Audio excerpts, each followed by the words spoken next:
Halo semuanya, selamat siang. Sebelumnya perkenalkan, nama saya Kevin Joshua Kiroyan dari Politeknik Negeri Manado, jurusan Administrasi Bisnis,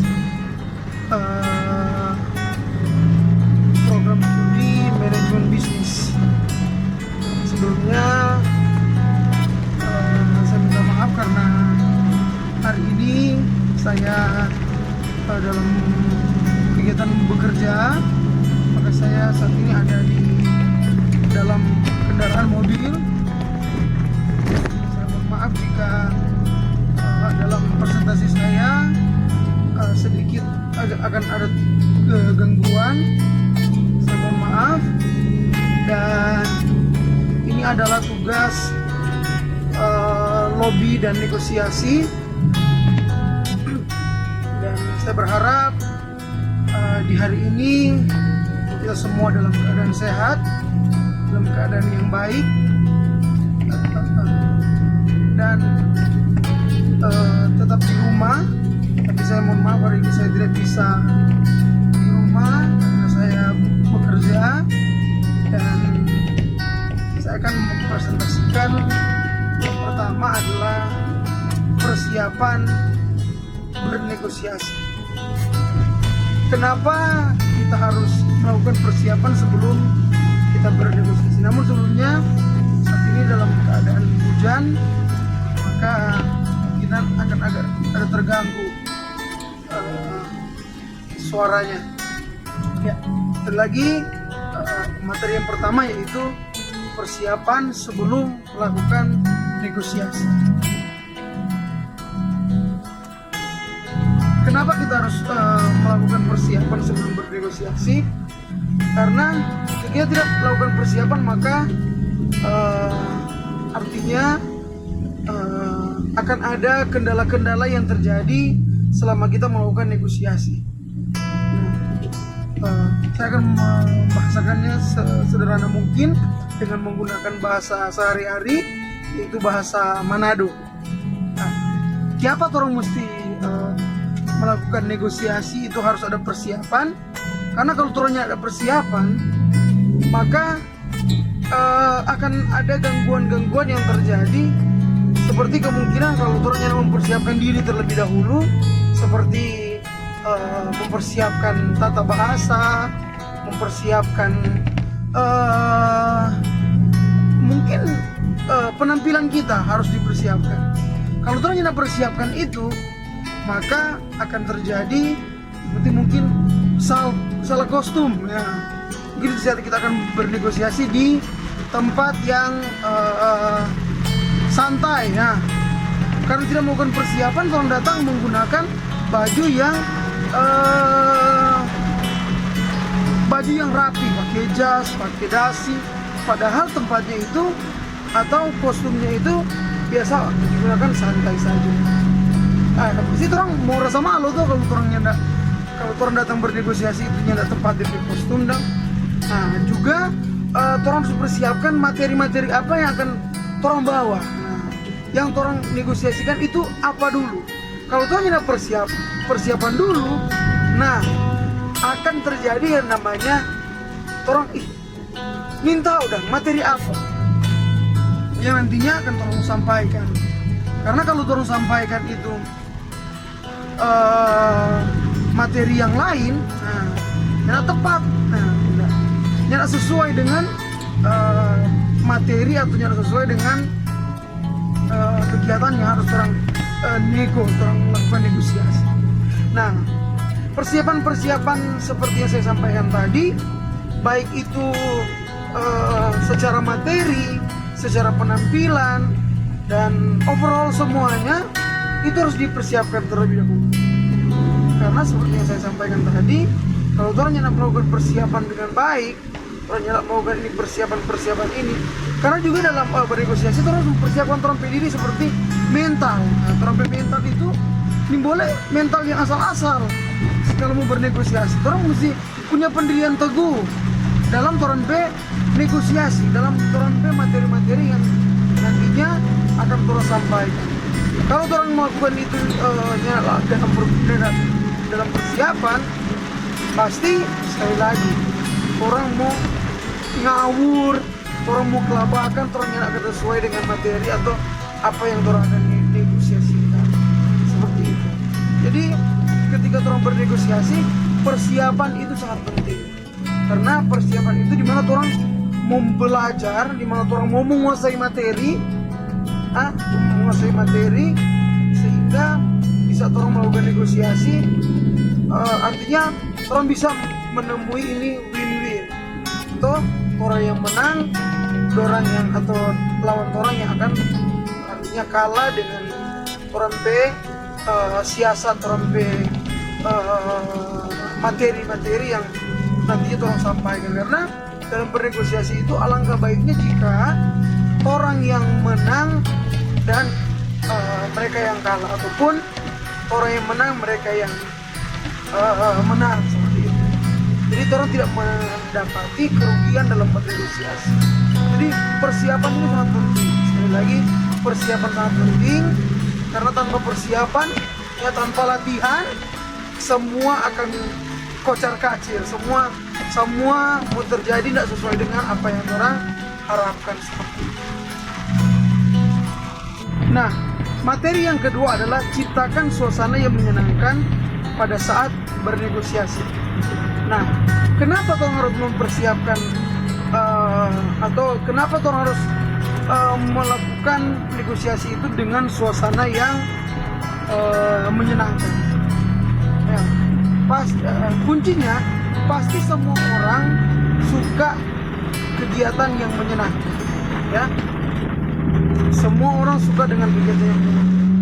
Coba teman-teman pikirkan, atau orang semua berpikir, kalau orang melakukan sesuatu untuk bernegosiasi di saat orang moodnya nggak baik, nah orang keadaan yang tidak mendukung untuk melakukan negosiasi, maka harus ciptakan sesuatu yang menyenangkan.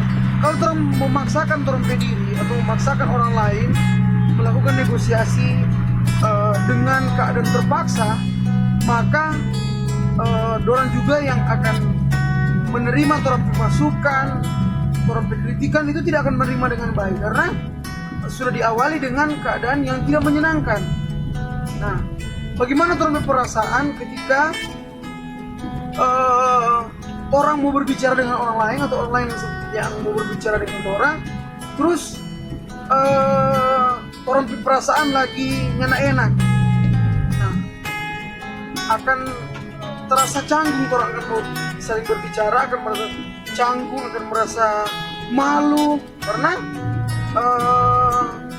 takut-takut dan orang mau menyampaikan, takut-takut dan orang mau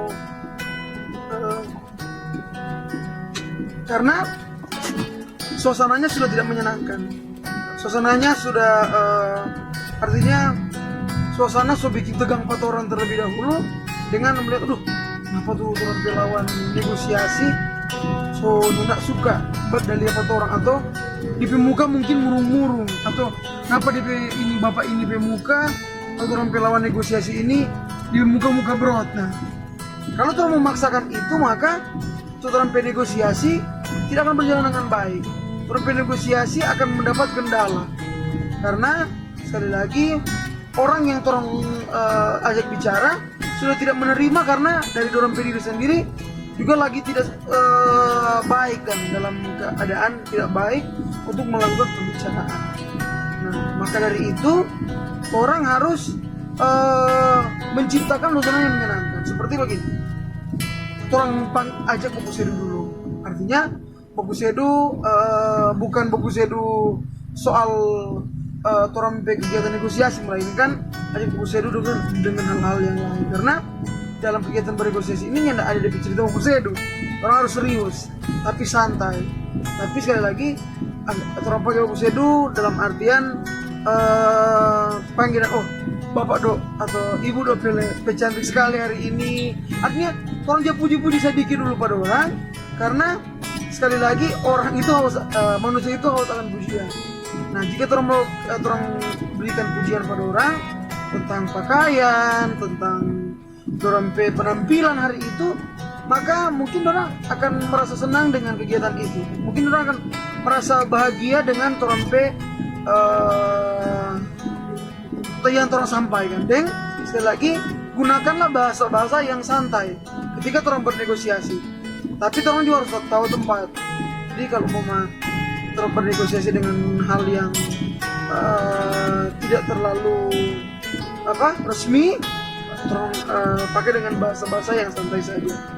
Kalau orang pakai bahasa-bahasa yang mungkin tidak dimengerti oleh orang lain, itu maka akan mempersulit juga orang tata bahasa juga dari orang penyampaian juga orang tidak akan menerima dengan baik. Jadi sekali lagi, ciptakanlah suasana yang menyenangkan dalam bernegosiasi, karena sekali lagi orang tidak mau bernegosiasi ketika mereka lagi bad mood atau tidak mood begitu.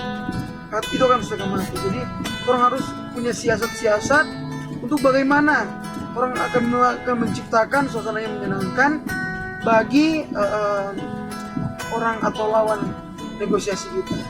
Mereka lawan namun akan menjadi kawan ketika orang menyampaikan sesuatu itu dengan baik dan benar.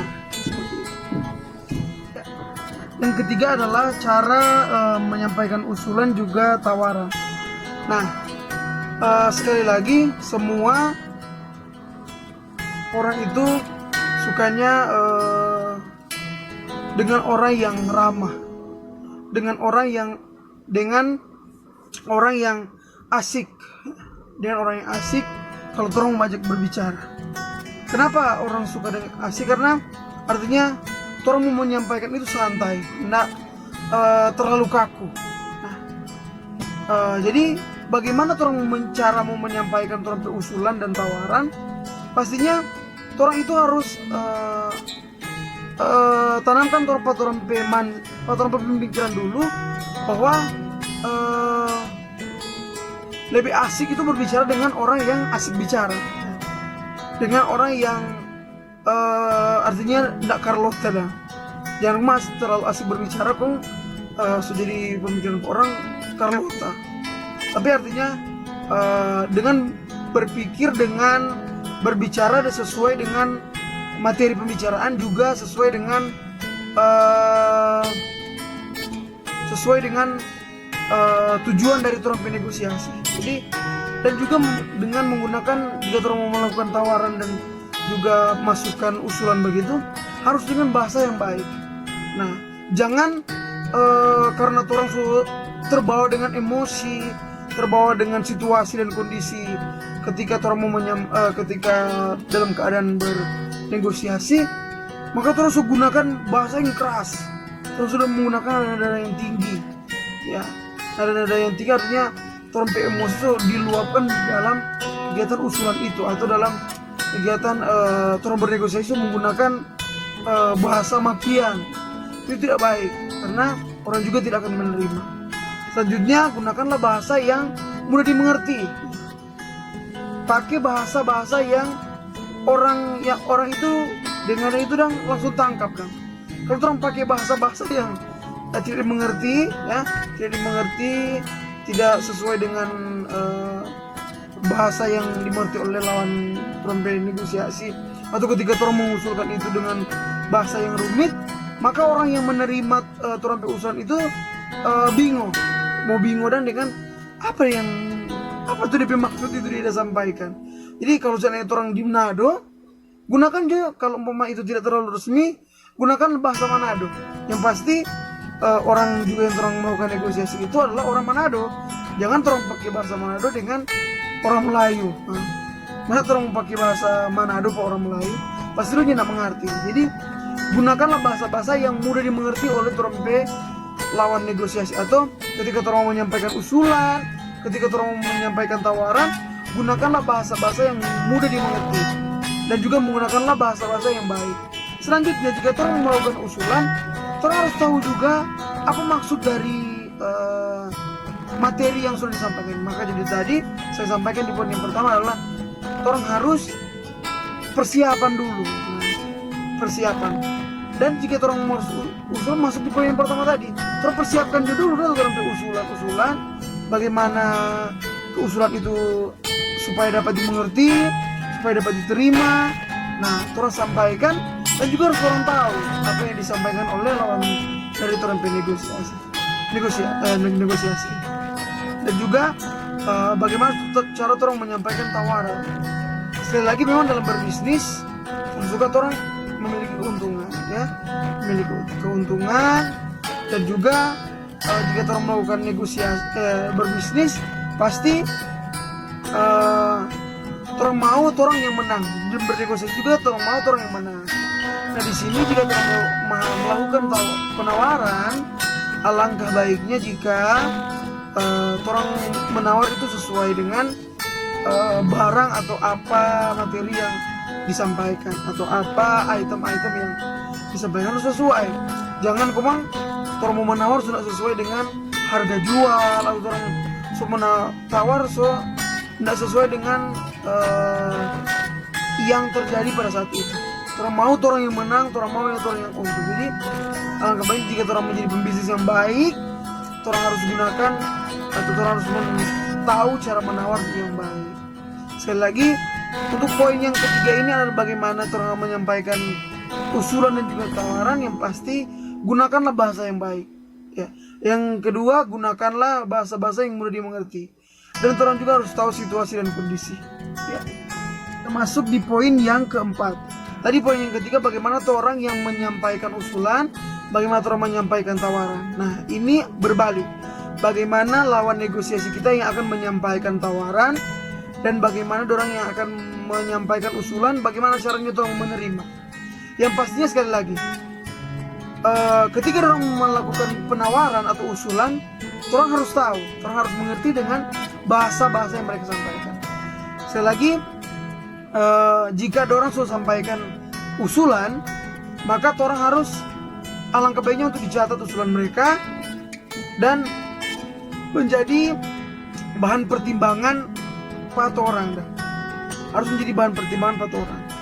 Dan juga ketika orang menerima itu, kalau tidak sesuai, jangan orang terbawa lagi emosi.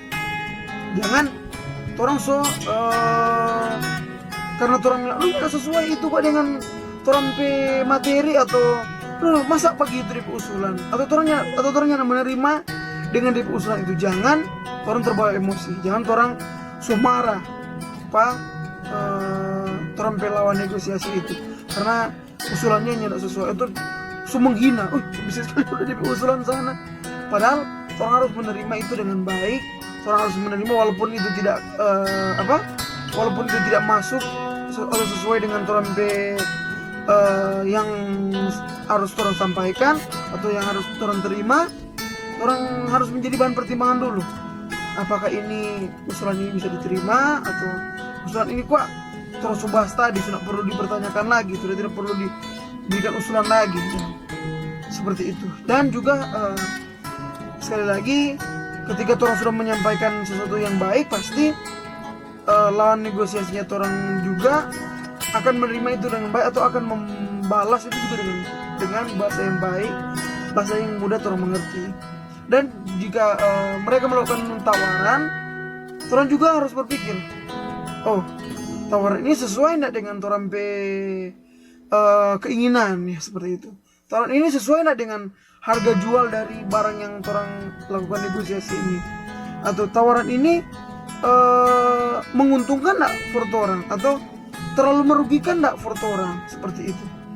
Jadi harus ada feedback antara feedback yang baik antara orang sebagai penerima usulan, penerima tawaran, juga pada orang yang pemberi usulan juga tawaran. Jadi segala sesuatunya harus dipikirkan dengan baik. Seperti juga tadi, bagaimana cara orang mengusulkan, bagaimana juga orang menerima usulan itu, dan bagaimana orang menerima tawaran itu, orang harus pikirkan dengan baik. Karena kalau orangnya pikirkan dengan baik, maka artinya orang yang nanti akan merugi. Orang yang nantinya merugi, atau orang pun nantinya akan kalah saat orang bernegosiasi, karena orang tidak tahu bahwa orang menawarkan itu sebenarnya sudah sesuai, tapi karena orang tidak berpikir dengan baik, orang tidak berpikir sesuai, maka orang yang nantinya akan merugi dan kalah, seperti itu. Jadi ketika juga orang menerima tawaran dan usulan, orang harus menerima dengan baik. Dan juga kalau itu tidak sesuai, berarti bahasa so kasar, jadi mohon maaf, terus sangat coba pakai bahasa yang baik. Coba atau mohon maaf, tanya nak mengerti dengan lebih bahasa, pakai bahasa yang mudah saja dimengerti seperti itu. Di poin yang kelima atau poin yang terakhir ini, di mana bagaimana orang mensiasati dan melemahkan pihak lawan negosiasi itu. Yang pastinya begini, sekali lagi dalam materi yang saya sampaikan saat ini atau dalam presentasi saya saat ini lebih menonjol kepada bagaimana orang menggunakan bahasa yang baik, bagaimana orang menggunakan bahasa-bahasa yang mudah dimengerti.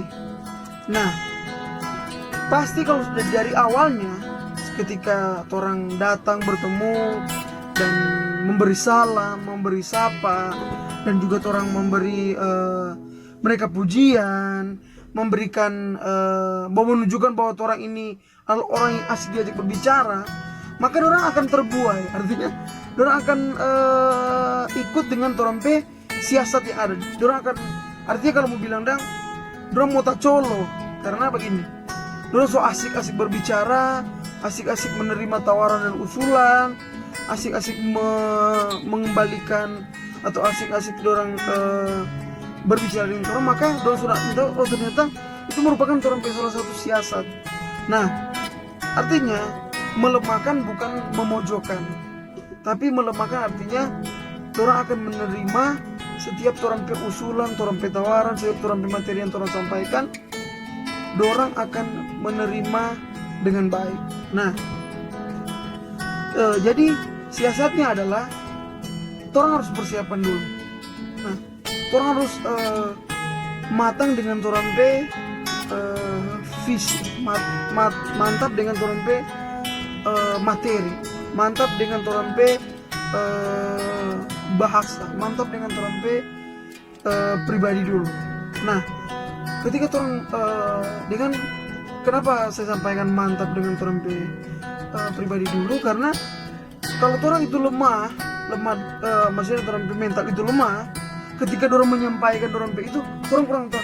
Iya ketika. Nah, tapi kalau orang punya pendirian, punya mental yang kuat, ketika orang menyampaikan sesuatu itu dapat orang mengerti, dapat orang bantah. Nah, contohnya jika orang menawarkan sebuah handphone. Nah, ini handphone ini keluar tahun 2020, keluar tahun 2019. Nah, handphone ini punya spesifikasinya seperti ini, bla bla bla bla bla. Nah, terus orang merasa kalau orang tidak punya siasat yang tepat, tidak punya siasat yang kuat, tidak punya mental yang kuat, orang, HP kok masih bagus gitu, HP masih begini begini. Namun ketika orang punya siasat yang baik untuk melemahkan pihak lawan, orang akan berpikir begini, itu HP sudah dari tahun 2019, maka sudah ada 1 tahun digunakan. Nah, akan ada biaya penyusutan antara handphone itu selama 1 tahun. Dan juga orang akan berpikir begini, HP itu 1 tahun mungkin pernah jatuh, atau mungkin DP alat-alat dalam sudah diganti, contoh baterainya mungkin sudah diganti, atau LCD-nya sudah pernah pecah, pernah pecah, kok akhirnya kurang diganti ulang. Jadi harus tanya begitu dulu, dan harus memastikan dulu. Jangan sudah cuma lihat sepintas saja begitu, orangnya nak cek kok ada DP sensor mungkin kulit, atau mungkin DP ketika orang sentuh itu DP layar mungkin bagra-bagra sendiri atau tidak sesuai. Kalau dia juga dari DP charge, DP aksesoris, masih ada headset enggak? Oh ada. Ini headset asli atau palsu begitu? Atau ini charge asli atau charge palsu? Maka orang harus tanyakan, orang harus lihat baik-baik sebelum orang memfikskan atau orang menyetujui orang mau beli atau tidak. Seperti itu. Kalau seandainya orang juga menyampaikan sesuatu atau orang tidak punya siasat seperti itu, maka orang akan kalah. Nah, jadi artinya melemahkan bukan orang mau memojokkan si pihak negosiasi orang, melainkan artinya orang yang orang yang akan kalah dengan orang pe siasat, melainkan sebaliknya orang akan kalah dengan orang siasat. Orang akan lemah dalam pendirian seperti itu. Dan mungkin sekian presentasi saya di saat ini. Saya mohon maaf jika ada kesalahan kata, ada yang tidak berkenan di hati, mohon maaf. Dan sekali lagi saya mohon maaf, saya tidak ada di rumah, saya di dalam kendaraan karena saya dalam kegiatan bekerja. Saya mohon maaf, dan saya mengingatkan bagi teman-teman semua untuk selalu jaga kesehatan, jaga kebersihan tubuh, tetap kuat, imunitasnya diperkuat dengan minum vitamin C dan makanan-makanan yang bergizi.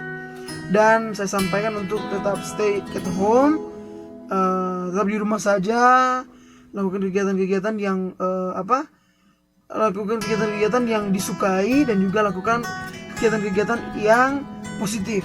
Jangan terlalu berpikir negatif, akhirnya bukan virus yang masuk namun stres yang terjadi seperti itu. Dan sekali lagi tetap terus berdoa sesuai dengan kepercayaan kita masing-masing, karena segala sesuatunya akan indah pada waktunya, dan nanti yang di atas yang akan menentukan kehidupan orang, apakah sampai hari ini atau masih diberi kesempatan. Jadi tetap terus berdoa untuk semoga pandemi ini boleh kita lalui bersama dan tetap kuat. Saya yakin bahwa Indonesia akan mampu melewati ini. Lagi terima kasih. Mohon maaf jika ada salah-salah kata. Goodbye. Selamat siang semuanya. Terima kasih. Terima kasih.